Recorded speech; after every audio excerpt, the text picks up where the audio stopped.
আসুসের TUF series is all about gaming এবং 2024 সালের Asus tough gaming A15 রয়েছে আমাদের সঙ্গে। This thing is all about performance. দূর থেকে দেখেও বুঝতে কারো সমস্যা হবে না যে এটা একটা পারফরমেন্স বেসড কিংবা গেমিং ল্যাপটপ। ভালোই হাতের নাগালের একটা প্রাইস পয়েন্টে রয়েছে জিনিসটা। এটাকে আসুস বাংলাদেশ অফিসিয়ালি বাংলাদেশে নিয়ে আসছে at the price point of 96,900 টাকা। প্রাইস পয়েন্টটাকে বিবেচনা করে I think they are packing this laptop up with some really good hardware. এরকম একটা প্রাইস সেগমেন্টেও তারা একটা RTX 2050 এখানে দিচ্ছে, যা শুনতে কোয়াইট এক্সাইটিং। তো ইন ডিটেল আলোচনা করবো আজকে আমরা ল্যাপটপটার সমস্ত খুঁটিনাটি বিষয়গুলো নিয়ে এবং এই ল্যাপটপটার ভালো মন্দ দিকগুলোই আপনাদেরকে জানানোর চেষ্টা করব। ভিডিও শুরু করার আগেই থ্যাঙ্কস জানাতে চাই আসুস বাংলাদেশকে আমাদের কাছে এই ডিভাইসটা প্রোভাইড করার জন্য। এবং আজকের ভিডিওতে ল্যাপটপটার ব্যাপারে আমার যেসব মতামত আপনারা শুনবেন তা একান্তই আমার পার্সোনাল ইউজার এক্সপিরিয়েন্সটার উপরে বেস্ড করেই আমি দিচ্ছি। এই ভিডিওটা পাবলিশ হওয়ার আগে আসুস বাংলাদেশ কোনো ধরনের ভিডিওর প্রিভিউ বা স্ক্রিপ্টের মধ্যে ইনসাইট পাচ্ছে না। আপনারা যখন এই ভিডিওটা দেখছেন ঠিক একই সময়ে আসুস বাংলাদেশও প্রথমবারের মতো এই ভিডিওটা দেখতে পারছে। তো উইথ দ্যাট সেড চলেন আমরা ভিডিওটা শুরু করি। সম্পূর্ণ ভিডিওটা জুড়ে আপনাদের সঙ্গে থাকছি আমি Kaif. Welcome to tech savage.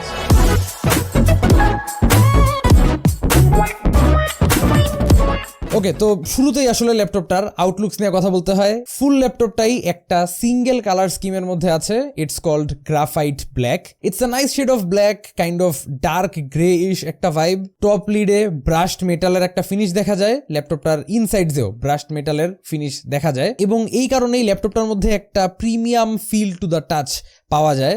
Although দেখে কিংবা হাতে টাচ করেও বোঝার খুব একটা উপায় নাই যে এটা কি আসলে মেটাল নাকি plastic, but it is in fact plastic. ল্যাপটপটার টোটাল আউটার শেলটাই প্লাস্টিক দ্বারা মেড, কিন্তু তা হওয়া সত্ত্বেও ইনসাইডের যেই চ্যাসিটা রয়েছে সেটা কিন্তু মেটাল মেড। সো ল্যাপটপটার ডিউরেবিলিটি নিয়ে ভয় পাওয়ার তেমন কিছু নাই। আসুস বলছে যে এই ল্যাপটপটার মধ্যে ইভেন একটা মিলিটারি গ্রেডের রেটিং রয়েছে। So drop, shake, extreme temperature and even হিউমিডিটির এগেনস্টেও ভালোই রেজিস্ট্যান্ট এই ল্যাপটপটা। হরেক ধরনের textures, shapes and cutouts present রয়েছে ডিভাইসটার উপর। ল্যাপটপটার বটম সাইডস দিয়ে পর্যাপ্ত পরিমাণ ভেন্টসের দেখা মিলবে। পেছনেও বড় বড় এক্সস্ট ভেন্টস অ্যান্ড ভেন্টস গুলো দেখতে খুব সুন্দর। বটম ভেন্টস গুলো হচ্ছে বেসিক্যালি ইনটেক ভেন্টস। ঠান্ডা বাতাস নিচে দিয়ে এন্টার করে সাইডসের এক্সস্ট ভেন্ট দিয়ে বের হয়ে আসে।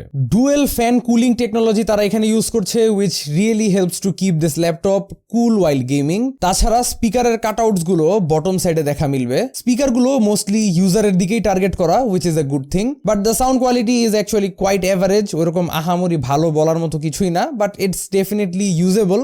তো চলে আর কি। থিকনেসের দিক থেকেও ভালোই চাঙ্কি একটা ল্যাপটপ এটা। লাইট ওয়েট তো ডেফিনেটলি না, ওয়েট হচ্ছে 2 কেজির চেয়ে একটু বেশি এবং সেই বলেই এই ল্যাপটপটাকে ক্যারি করার জন্য একটা ক্যারিং ব্যাগ বা অ্যাটলিস্ট একটা ল্যাপটপ স্লিভ প্রোভাইড করাটা খুব দরকার ছিল আসুসের। বাট আনফর্চুনেটলি এই ল্যাপটপটার বক্সের ভিতরে আমি কোনো ধরনের ক্যারিং পাউচ, ব্যাগ বা যাই বলেন না কেন কিছুই খুঁজে পাই নাই। আরও একটা ব্যাপার মেনশন করে রাখা ভালো যে ল্যাপটপটার মোস্ট অফ দ্য সারফেসেসের উপর খুব ইজিলি ফিঙ্গারপ্রিন্ট পড়ে যায় অ্যান্ড যদিও আসলে লুকটা মিনিমাল না হওয়ায় ল্যাপটপটার মধ্যে ফিঙ্গারপ্রিন্টস গুলো অত একটা চোখে পড়ে না, স্টিল বিভিন্ন অ্যাঙ্গেলস থেকে দেখতে গেলে ফিঙ্গারপ্রিন্টস গুলো খুব ভিজিবল হয়। সো এই ব্যাপারটা আমার কাছে একটু বিরক্তিকর লাগলো, যদিও এই ল্যাপটপটার সারফেসটা ক্লিন করা খুব ইজি। যে কোনো ধরনের ক্লথ দিয়েই আপনারা স্মাজেস গুলোকে ক্লিয়ার করে ফেলতে পারতেছেন। So it's not that big of a deal. Ports এর দিক থেকেও আসুস এখানে কোনো কমতি রাখে নাই। রাইট সাইডে একটা কেনসিংটন লক এবং USB টাইপ A পোর্ট থাকছে। লেফটে চলে গেলেই খুঁজে পাবেন পাওয়ার ইনপুট, একটা RJ45 ল্যান্ড পোর্ট, যা আমার মতে একটা গেমিং ফোকাস ডিভাইসের মধ্যে খুবই দরকারি একটা জিনিস। তাছাড়া একটা ফুল সাইজড HDMI পোর্ট, দুইটা USB 3.2 Gen 1 পোর্ট, একটা USB 3.2 Gen 2 type C port, যা কিনা আবার ডিসপ্লে পোর্ট হিসাবেও কাজ করতে পারে। অ্যান্ড ফাইনালি থাকছে একটা audio combo Jack. Moving on to the display, একটা গেমিং ল্যাপটপ হিসাবে অবশ্যই একটা হাই রিফ্রেশ রেট ডিসপ্লে থাকাটা এখানে খুবই জরুরি। তাই বলে আসুস এখানে ইউজ করছে তাদের ন্যানো এজ টেকনোলজি সম্বলিত একটা 15.6 ইঞ্চের IPS প্যানেল, যার রিফ্রেশ রেট হচ্ছে 144 হার্টজ। স্ক্রিন টিয়ারিং ট্যাকেল দেওয়ার জন্য এখানে তারা অ্যাডাপটিভ সিঙ্ক টেকনোলজি ইউজ করেছে, অ্যাজ ওয়েল অ্যাজ G-Sync এর সাপোর্টও এখানে দেখা মিলবে। ডিসপ্লেটার রেজলিউশন 1920x1080, যা আমার মতে পারফেক্ট আছে। একটা আন্ডার 1 লাখ টাকার গেমিং ডিভাইসে এর চেয়ে হায়ার রেজলিউশন কোনো ডিসপ্লের দরকারই নাই। ডিসপ্লে কালার্স এর কথায় আসলে কিছুটা স্যাচুরেশনের ঘাটতি লক্ষ্য করেছি আমি। আপনারা চাইলে সেটিংস থেকে ডিসপ্লেটার কালার্স কিছুটা বুস্ট করে নিতে পারেন। আমার কাছে পার্সোনালি কালার্স গুলো একটু ডাল অ্যান্ড ডিস্যাচুরেটেড টাইপের লেগেছে। ডেফিনেটলি আহামরি কালার অ্যাকুরেট কোনো কিছুই না এটা, বাট গেমিং এর জন্য এটা একদমই প্রবলেমেটিক না। এমনিতে শার্পনেসের কোনো ঘাটতি নাই প্যানেলটায়, ব্রাইটনেসও ঠিকঠাক। ডিসপ্লে থেকে ব্যাকলাইট ব্লিড বা গোস্টিং এর মতো ইস্যু আমার চোখে পড়ে নাই। ল্যাপটপটায় একটা RGB ব্যাকলিট কিবোর্ড দেওয়া হচ্ছে, যদিও এটা কিন্তু পার কি এলইডি না। ইন্ডিভিজুয়ালি প্রত্যেকটা কির কালার আপনারা চেঞ্জ করতে পারবেন না, বাট সম্পূর্ণ কিবোর্ডের কালার একই সাথে সাইকেল করা যায় অ্যান্ড একটা ওয়াইড রেঞ্জ অফ কালার্স এর মধ্যে থেকে আপনারা পিক করতে পারবেন। হয়তো নোটিস করে ফেলছেন যে এটা একটা compact full size keyboard, just নামপ্যাডের কিজ গুলোকে কিছুটা শ্রিঙ্ক করে এখানে ফিট করা হয়েছে। WASD কিজ গুলো ফুললি সি থ্রু, বাট তাছাড়া none of the other ones. Space বারটার লেফট পোর্শনটা কিছুটা extended, which is something I really liked, কারণ গেমিং এর ক্ষেত্রে এই extra area on the space bar kind of helps. So এরকম ছোটখাটো design tweaks specially for gamers is a definite plus point. এমনিতে ট্র্যাক প্যাডটা এখানে একদমই নর্মাল সাইজের। ইউজুয়ালি গেমিং ল্যাপটপসের ট্র্যাক প্যাড গুলো একটু বড় হয়, বাট এখানে ট্র্যাক প্যাডটা টোটালি একটা average size track pad. Track প্যাডটার গ্লাইড খুবই ভালো, কিন্তু গতানুগতিক ল্যাপটপসের তুলনায় এই ট্র্যাক প্যাডটার কিছু ব্যাপার একটু ডিফারেন্ট। যেমন এই ট্র্যাক প্যাডটার সারফেস আপনি ক্লিক করতে পারবেন না, মানে যে কোনো এরিয়ার মধ্যে ক্লিক করা যায় না, শুধুমাত্র লেফট ক্লিক রাইট ক্লিকের ডেডিকেটেড বাটনস গুলোই ক্লিকেবল। এমনিতে ট্র্যাক প্যাডটা ক্লিকেবল না, ইউজ করে ভালোই লাগে, বাট এই ক্লিকেবল যে না ট্র্যাক প্যাডটা, এই ব্যাপারটার সাথে ইউজ টু হতে একটু টাইম লাগে। যাই হোক, let's put this laptop to the test, কিন্তু তার আগে ছোট্ট করে জেনে নেই এটার স্পেসিফিকেশনস। প্রসেসর হিসাবে এখানে থাকছে Ryzen 5 7535HS। এটা একটা 6 কোর 12 থ্রেডের প্রসেসর। জিপিইউ কম্পার্টমেন্টে থাকছে RTX 2050, একটা 4GB VRAM এর গ্রাফিক্স কার্ড। তারপর স্টোরেজ আকারে দেওয়া হয়েছে একটা 512GB Gen 4 NVMe। Crystal disk মার্কে এটাকে বেঞ্চমার্ক করে সিকোয়েন্সিয়াল রিড রেট স্পিডস পেয়েছি আমরা 4900 এবং 3930। Speeds are nothing crazy, but যা আছে চলে। তারপর থাকছে 8GB 4800 মেগাহার্টজ বাসের DDR5 র্যাম। এখানে আসলে র্যামটা কিছুটা কম হয়ে গেছে। আই উড অ্যাপ্রিসিয়েট যদি 16GB র্যাম অ্যাটলিস্ট দেয়া থাকতো, বাট একটা জিনিস ভালো যে এই ল্যাপটপটার মধ্যে দুইটা র্যাম স্লটস রয়েছে এবং দুইটাই ইন্টারচেঞ্জেবল, অ্যাজ ওয়েল অ্যাজ একটা অ্যাডিশনাল SSD, এমনকি একটা HDDও আপনারা ইন্টারচেঞ্জ করে এখানে লাগাতে পারেন। সো সাজেশন থাকলো র্যামটাকে 16GB তে এক্সটেন্ড করে একটা Gen 3 1TB SSD এখানে লাগায় নেওয়ার জন্য two store all your games. তাছাড়া আসুসের আর্মরি ক্রিট নামক এই অ্যাপটা রয়েছে, যেখানে ল্যাপটপটার বিভিন্ন পারফরমেন্স মোডস টগল করতে পারবেন। খুঁজে পাবেন কিছু AI features for the microphone, এমনকি ফ্যান কার্ভসও এটার মধ্যে অ্যাপ্লাই করা যায়। যাই হোক, আমরা এসে পড়ি ল্যাপটপটার অ্যাকচুয়াল পারফরমেন্সের আলোচনায়। ইন গেম পারফরমেন্স টেস্টিং এ যাওয়ার আগে আমি ল্যাপটপটার বেঞ্চমার্ক স্কোরস গুলো শর্টের মধ্যে আপনাদেরকে জানাই দেই। প্রথমেই লঞ্চ করে ফেললাম Cinebench R32 CPU মাল্টি করে স্কোর আসছে 9728। মাল্টি করে এই সিপিইউটা বিট করেছে i9 9880HK। সিঙ্গেল করে সিপিইউ স্কোর আসছে 1465। সিঙ্গেল করে বিট করেছে এটা i7 11th Gen কে। তারপর চলে আসলাম Geekbench 6 এ। সিঙ্গেল করে স্কোর পেয়েছি আমরা 1831 এবং মাল্টি করে স্কোর আসছে 6345। অ্যাজ ইউজুয়াল রাইজেন মাল্টি করে একদম কাঁপায় দিতেছে, সিঙ্গেল করে অত একটা আহামরি কিছু না করলেও। Moving on to the GPU, score এসেছে close to 50,000, which seems quite promising. এখন চলে আসি আমরা অ্যাকচুয়াল ইন গেম টেস্টে। প্রথমেই লঞ্চ করে ফেললাম Forza Horizon 5। Most of the গেমসই হাই প্রিসেটে রান করা হয়েছে। Forza Horizon 5 হাই প্রিসেটে রাখা অবস্থায় আমি অন এভারেজ 100 FPS এর দেখা পেয়েছি।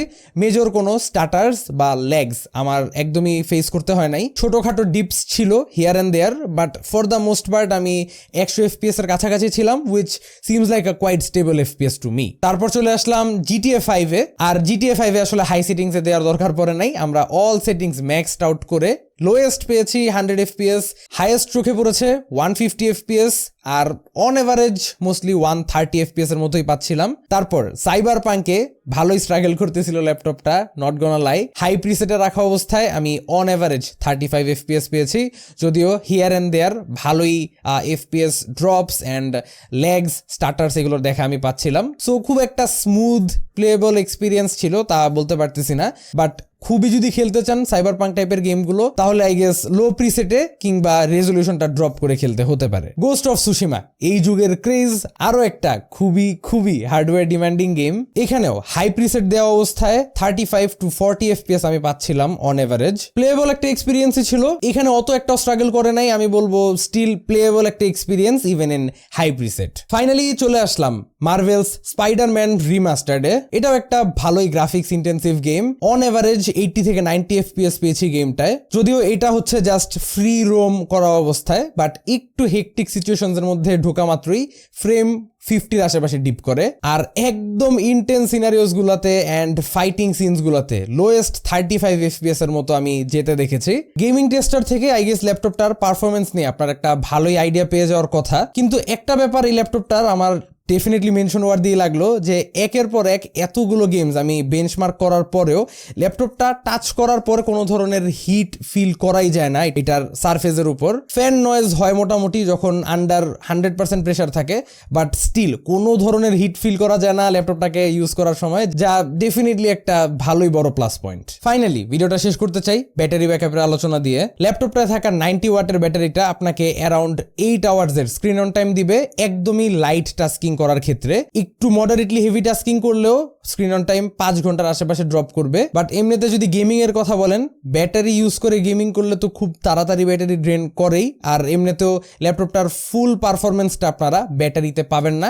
এসি অ্যাডাপ্টারটা কানেক্ট করা অবস্থায় আপনার মাস্ট গেমিং করতে হবে to get the full hardware benefits. তো এটার বক্সের সঙ্গে যেই 150 ওয়াটের চার্জিং অ্যাডাপ্টারটা আসে, সেই অ্যাডাপ্টারটা আপনার মোটামুটি অল দ্য টাইম ক্যারি করাই লাগবে, বাসার বাইরে যেখানেই থাকেন না কেন। যদিও এটা কমপ্লেন করার কোনো জায়গা না, গেমিং ল্যাপটপ অ্যাডাপ্টার ক্যারি করা লাগবেই, স্বাভাবিক বিষয়, কিন্তু একটাই কমপ্লেন, তা হচ্ছে একটা ক্যারিং ব্যাগ বা পাউচ বা স্লিভ কিছু একটা খুবই দরকার ছিল এই ল্যাপটপটার সঙ্গে, যা না পাওয়াতে আমি ভালোই ডিসঅ্যাপয়েন্টেড। এমনিতে প্রাইসিং নিয়ে যদি আলোচনা করি, বাংলাদেশে ল্যাপটপসের ট্যাক্স স্টিল খুব হাই, তো ওই হিসাব করে এই ল্যাপটপটার যে প্রাইসিং করা হয়েছে তার সঙ্গে আপনারা ল্যাপটপটা অফিসিয়ালি পারচেস করায় আসুসের পক্ষ থেকে যেসব পার্কসগুলো পাচ্ছেন এবং আসুসের আফটার সেলস সার্ভিস, সেটা আমার কাছে পার্সোনালি লাগে one of the best in Bangladesh out of any brand. কারণ এক তো আপনারা তাদের 2 ইয়ার্স অফিসিয়াল ওয়ারেন্টিটা পাচ্ছেনই, তার উপর দিয়ে 1 ইয়ারের যে কোনো ধরনের ড্যামেজ প্রোটেকশনটা আপনাকে আসুস দিচ্ছে, so that's a quite big deal. তাছাড়া স্পেক্সের দিক থেকে আমি বলবো জাস্ট 8 জিবির জায়গায় আউট অফ দ্য বক্স যদি এখানে 16 জিবি র্যাম দেয়া থাকতো, একটা ফিনিশড প্রোডাক্টের মতো এটাকে আমার লাগতো। জাস্ট র্যামটা কম থাকায় একটা গেমিং ডিভাইস হিসাবে আমার কাছে এটা কিছুটা ইনকমপ্লিট লাগতেছে, but that's pretty much it. RAM is easily interchangeable on this device, তো সেটাকে আপগ্রেড করাই যায় যদি কেউ চান। আপনাদের কাছে ল্যাপটপটা কেমন লাগলো কমেন্ট করে জানাতে পারেন। ল্যাপটপটা পারচেস করার জন্য ডিসক্রিপশনের ফার্স্ট লিঙ্কে চলে যাবেন। ভিডিওটা ভালো লেগে থাকলে এখানে ক্লিক করে সাবস্ক্রাইব করতে ভুলবেন না। আশা করি আবার দেখা হবে আগামী কোনো ভিডিওতে। Till then, have a nice day, piece.